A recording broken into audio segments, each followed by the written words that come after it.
سوال یہ پوچھا گیا ہے کہ کیا شوہر جو ہے وہ اپنی بیگم کی خدمت اور خصوصی طور پر پاؤں جو ہے وہ دبا سکتا ہے یا نہیں؟ تو اس کا جواب یہ ہے کہ اس کے اندر تھوڑی سی تفصیل ہے کہ اگر نکاح کے اندر جو ہے وہ یہ شرط جو ہے وہ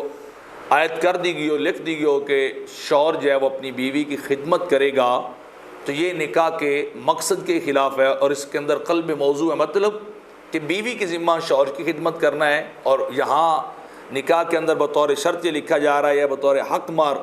یہ لکھا جا رہا ہے کہ میاں خدمت کرے گا، تو ایسی شرط لگانا جو ہے وہ کسی طور پر درست نہیں ہے۔ اور دوسری صورت یہ بنتی ہے کہ عورت کی اتنی زور زبر ہو، اتنی اتھارٹی کے مالک ہو کہ اپنے میاں کو بطور تحقیر اور اس کی تذلیل کرنے کے لیے اسے اپنے پاؤں دبوائے اور اس سے اپنی خدمت کروائے اور دوسروں کو دکھائے کہ دیکھو میں اس سے کیا کر رہی ہوں یا میرا کتنا اس کے اوپر کنٹرول ہولڈ ہے،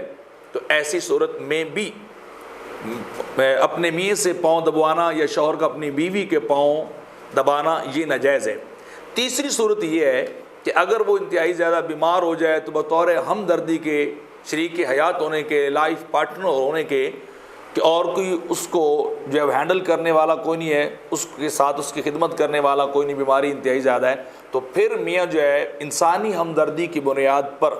اپنی بیگم کی بیوی کی خدمت بھی کر سکتا ہے اور اس کے پاؤں وغیرہ جو ہے وہ بھی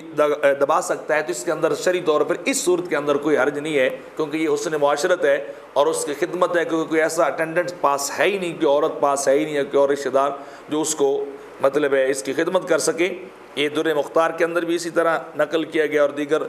فقہ حنفی کے کتب کے اندر جو ہے اس طرح تفصیلاً جو ہے وہ نقل کیا گیا ہے کہ صرف ایک صورت میں پاؤں دبائے جا سکتے ہیں، باقی کی صورت میں نہیں دبانے چاہیے۔